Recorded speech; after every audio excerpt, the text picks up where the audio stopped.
Hello, and welcome to the GATE Show. I'm Scott Almond. GATE is Groton Advocates for Tax Efficiency. Our overall mission is to advocate for fiscal efficiency and transparency in our Groton government. Roseanne? We believe that GATE reflects the values and principles of the residents of Groton. GATE supports the education for our children and town operations that we can afford, as well as a Board of Education and town government that is transparent in all actions. Tonight, we will be discussing and commenting on the Board of Education's proposed $184.5 million school project referendum question on the ballot November 8th. Tonight, we are pleased to welcome Bill Smith and Fred Kent. First off, let's start with a brief history of this project. Scott? Okay, back in 2012, Phase 2 referendum failed by a margin of about 3-1. In 2013, we were in racial imbalance from the state and were cited by the state. So in 2014, they established the Site Facilities Task Force to address racial imbalance and do a long-term plan to fix our aging schools. That committee lasted until now and gave a recommendation to the town council, which is on the ballot November 8th. Initially, they came up with a project and it was too expensive and they had to pare it down from $196 million. Also, we failed to meet special legislation earlier of this year, and they had to change the plan to meet those financial needs based on input and feedback from our town voters. We would like to add that the New London Day did not endorse the project and urged the Groton voters to vote no on November 8th. While the editor noted aspects of the plan that he liked, in the end, he stated that it is too expensive and all government, including Groton, must move from the desirable to the affordable, and this project is too ambitious given the budgetary realities. We agree with this analysis. It is important for our viewers to understand the true costs of this project. Bill, Fred, and Scott have done extensive research on this. I was hoping that the three of you could please share your analysis and comments. I want to start with you, Bill. Yeah, sure. Roseanne, thank you very much.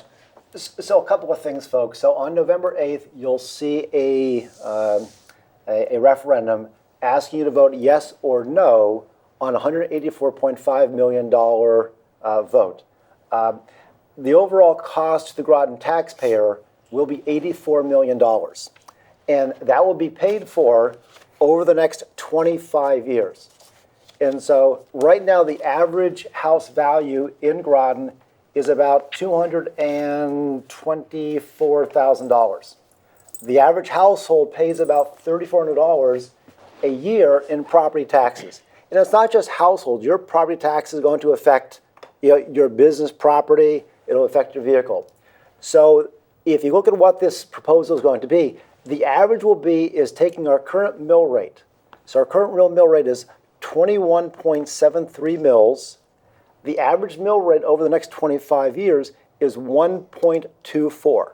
So you do the simple math, and your taxes will increase, on average, 5.7% of what you're paying right now.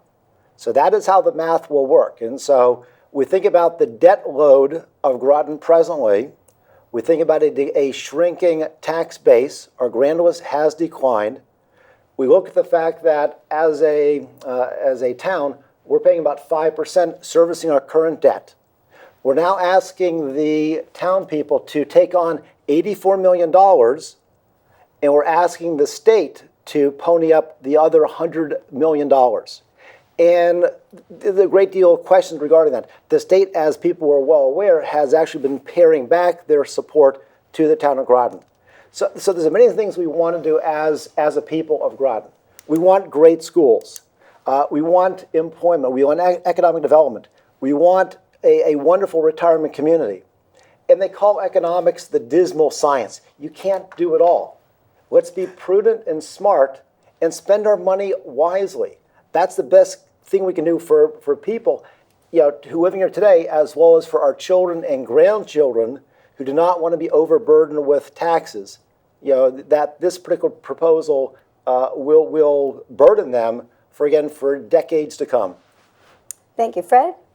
Well, if we look carefully at these numbers, the cost of this 2020 plan, as they refer to it, is mind-boggling. The $84.1 million that will supposedly picked up by the town with the cost of the debt service becomes $117.4 million. The $100.2 million that the state will pick up at that same cost ratio would end up being $139.9, roughly $140 million. That adds up to $257 million. That's $250 million for a town with 440 students. Looking at it another way, that's enough money spread over 25 years at about $10 million a year to give every Fitch High School graduate a $40,000 scholarship. That's every high school graduate for 25 years. That's how much money it is. It's amazing. Now, again, those costs don't include the operations, maintenance, and staffing, all which will go up over time. And the 2020 build plan is almost 3.5 times more expensive than the maintenance and upgrade plan, which was $55.1 million. And that maintenance and upgrade plan includes all the schools, not just the new ones or the ones that they're rebuilding. And aside from that, the town of Groton is also going to get $134.9 million Grasso Tech going right next to Fitch High School. Right. So we're going to have almost $400 million in school spending in the town of Groton. So I think it's entirely too expensive. It's grandiose at the minimum. Scott? Yeah, so the initial goal of the task force, although they did do a lot of hard work over a 3-year period or so, was to fix the racial imbalance. Doesn't really fix that. What you're looking at is an imbalance maybe of 5 to 10 kids, and we're going to spend $185 million total with, as Fred said, $84 million for the town to fix a small problem that we can do with other things. I feel this project costs way too much for what the taxpayer right now can afford. We're in economic decline still, and there's been articles in the paper that said we still haven't come out of the economic downturn. One thing paired on what Bill said, with the existing debt on top of what this bond has, it's going to even be more of a tax increase. So you have that. You also have every year's budget. Last 2 years, the budget has gone up 3% approximately and 4% approximately. So even more of a financial burden to the taxpayers of the town. So that's another thing. We have a reval coming up this year. They'll be going around your house and looking at it, and who knows where that's going to land. It's a very extravagant project. I think Groton can do better than this. Look at other area towns. Other area towns have done smaller projects like Ledyard, and the taxpayers accepted it. And Ledyard seems to me to be a very fiscally conservative town. Another thing that you need to know is that we need a waiver from the state. This plan, this pared down plan, needs a waiver because it exceeds the $450 per square foot cost. So that's still in question. And another thing still in question, and I still haven't gotten an answer, we don't have rights to the property. This middle school will be built on the Merritt property adjacent to the existing Fitch High School. So we still have to get that. I don't know what the status of that is. So it's really a big gamble, in my opinion, as to state monies. We're relying heavily on state monies. The state has not in a very good fiscal thing right now. I mean, it's very much in debt. They go back to session all the time, figuring out special plans, special deals, and they've been pushing funding down the road to other area towns. So I think the state is a gamble. Thanks. Okay. You started talking about my second question, so I'm just going to move on to Bill. There are several variables that are unknown in order for this project to actually move forward, and Scott just discussed some of them. They include the racial imbalance numbers, the diversity grant, and acquisition of the Merritt property. I was wondering if you wanted to just talk about all the moving parts. I think a project this complex, people have been working at this for the last 3 years, and there are aspects that, from a racial diversity standpoint, there are some problems that would need to be addressed. And let's look at where the problems lie. The problems don't lie broadly across the school system. That's right. They're targeted. Gloucester is a problem school, needs to be addressed. Gloucester may need to be rebuilt. I'm not adverse to that. My heartburn comes from the project is at the middle school level. The consolidation of West Side and Cutler, which will cost roughly $91 million to build a new school on property you don't have access to, there is not a racial diversity problem in the middle schools. And so the question you ask yourself is, what problem are you trying to solve for a new middle school? And there may be some benefits to that, but it does not merit the $91 million price tag that either the town people or the state will be forced to pay. And oh, by the way, my state taxes will go to pay for this particular project. So both. Fred, would you like to add? Well, in addition, the 2020 plan doesn't show specific diversity results. So they can go through the plan, implement it, spend all this money, and we're not assured that'll actually solve the problem. And in the plan's executive summary, when the thing is done, there still will be busing and lotteries to manage diversity, and we are under the diversity threshold to start with. So we're not being forced into executing the plan. And I haven't heard, and no one can tell me that Groton students or parents are complaining about the particular makeup of their neighborhood schools. They seem happy with the neighborhood schools. So I think this is a very expensive solution to a problem that apparently isn't apparent to students and their parents. Scott? Another thing, deferred costs. We got to talk about deferred costs because a lot of people have asked us, well, what's the alternative if this does not fail? The task force did come up with some deferred costs on the middle and elementary schools that they feel is aging and need to be replaced. They said about $64 million of deferred costs. It wasn't a very detailed list. However, they did give a list, and a lot of the things that I've seen, being an ex-RTM member, I know they're really not crucial and we can really live without them. I think if we come together as one Groton really and stop a lot of the duplication and division in Groton, and every budget season move some monies around where we can get some capital improvement projects done. I think small projects like SB Butler's boiler can be replaced if that needs to be replaced, and other things. So there are some alternatives out there that have been given. It's just that they may have fallen on deaf ears. Also, I just got to reemphasize the project is just way too expensive. If you look at I had some numbers from the finance director. The peak mill rate increase would be about 2.7 mils. If you add that onto the average home value, you may be paying another $600. This is on average in that year. So as Bill said, it is a very expensive project. We need to stop putting these extravagant projects in front of the voters and come to realize people really in Groton are hurting and that we need to do things but not as extravagant. So a smaller project, in my opinion, would be appropriate to go with. I'd like to pick up on something that one of the two of you said, was that the $64 million is for 10 schools.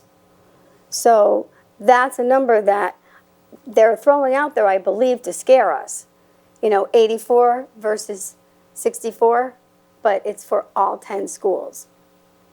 So, okay, the next part of this I'd like to talk about is there's information being presented by the Board of Education that the new buildings will increase the quality of education in Groton. However, there is no substantiating documentation to support that claim. I know everyone has an opinion about this. I want to start with Bill. Yeah. So I'm a frugal Yankee. I come from a background as and also my work experience where every penny is precious. And so what you want to do, I want to spend money to make sure I get a good return from those dollars spent. And so now we're looking for an expense of $184.5 million. So I asked the question, I've been asking the question for the last couple of years. What happens in terms of the educational performance of our students? Right now, the educational results of Groton children is below expectations. I'm not happy with this. I don't think anybody's happy with the educational output. And we have great teachers, we have great kids, but something's not working to the full benefit. So I went back into the empirical studies.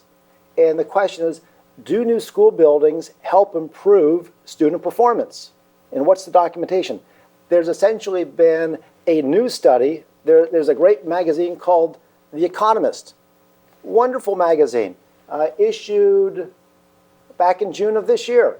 And it talks about where do you get the biggest bang for your buck. And one of the things they said, if you spend money on buildings, it has no impact on educational performance. And oh, by the way, that's just what McKinsey & Company, a huge consulting firm, did back in 2007. They looked at the results worldwide. What happens in Finland, Singapore, China, Boston? What's driving performance? And guess what it is? It's the teacher. It's a great teacher who is well-trained, well-coached, and they teach every kid in that classroom. That works.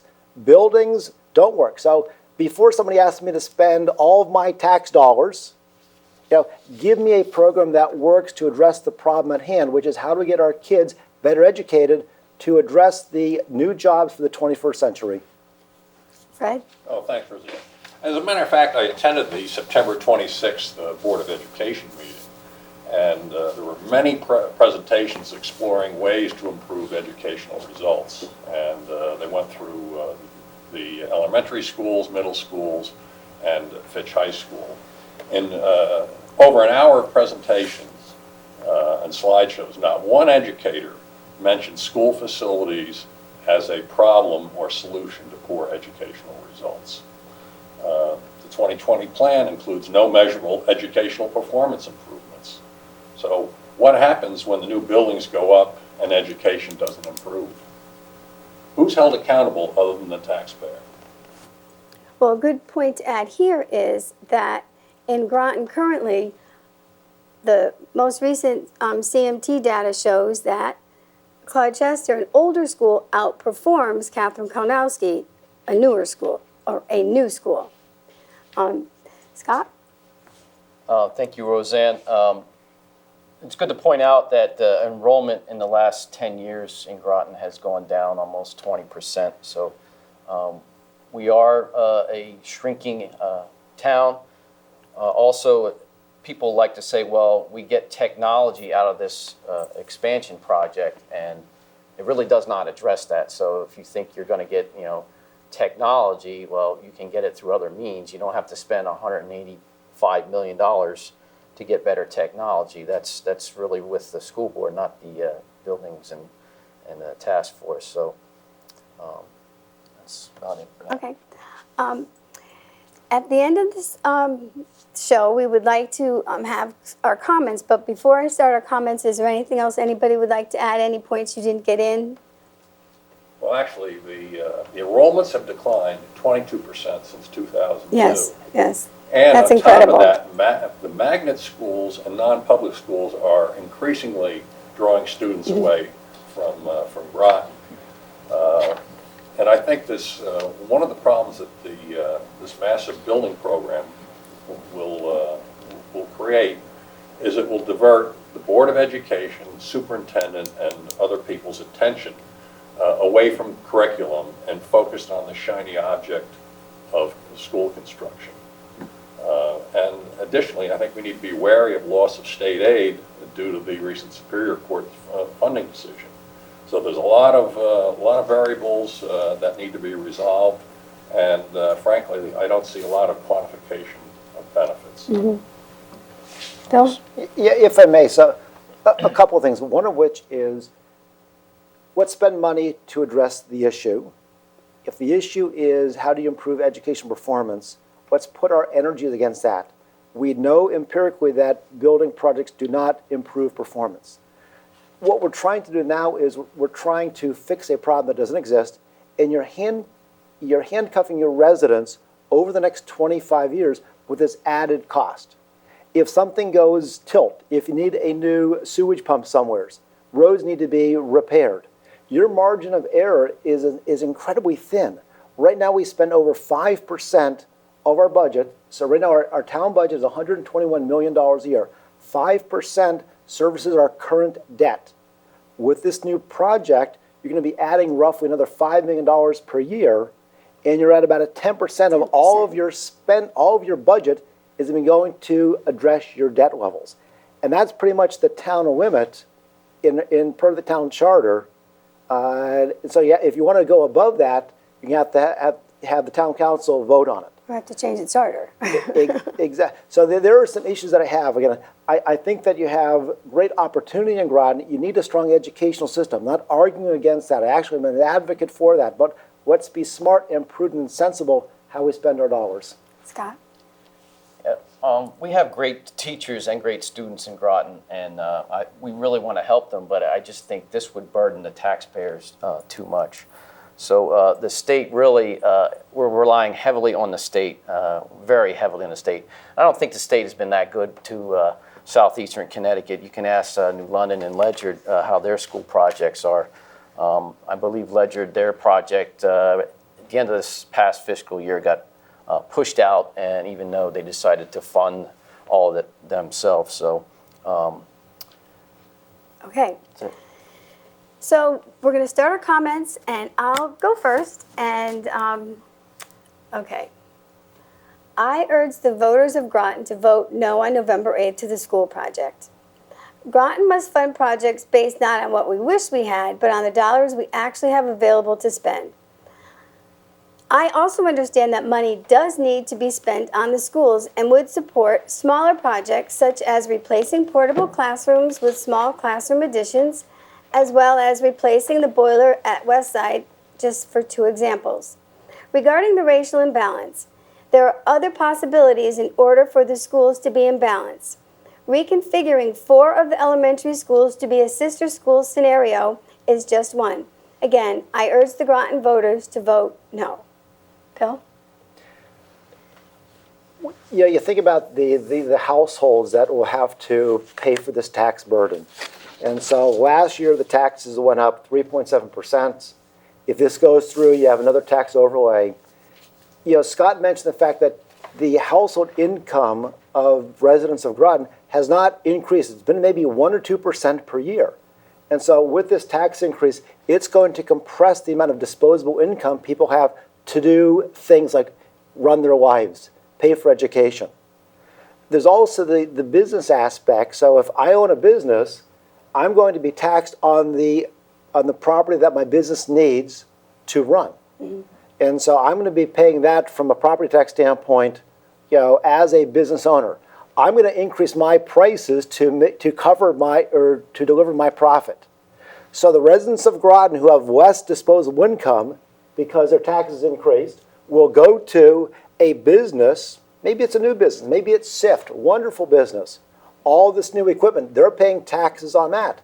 They will increase their prices. So the amount of money I have to enjoy my life and to save for the future is greatly diminished. Mm-hmm. And so my view is good work done by the school committee, but we are not yet ready to take such a huge debt load of $184.5 million. That is not the right thing to do at this time. Let's be smart. Let's be prudent. You know, let's live within our means and spend money to address the problem. Thank you. Fred? We should look at our problems, prioritize them by their urgency, and then look for the lowest cost, most effective solutions for it. And this plan does not do that. Thank you. Scott? So we did not learn our lesson from phase 2, I believe. So we realized we need to spend some money to fix things, as Bill said. Groton has a history of putting out extravagant projects. Affordability is the key to the taxpayers, and as Bill said, to the businesses too, because it's going to be on their burden too. There have been alternatives mentioned here. People like their neighborhood schools. It is possible to approve plans to make moderate fixes to these schools. With recent fiscal challenges and past tax increases, it puts pressure on passing capital improvement in the annual budget. Maybe if we were more efficient and spent less, our officials would feel better about our fixes year by year. In closing, we encourage all residents and taxpayers of Groton to vote no on November 8th. The Gate Show and comments can be seen on Comcast and TVC Channel 12, as well as on YouTube. Thank you for turning into the Gate Show and comments, and remember to open the gate to transparency. Thank you.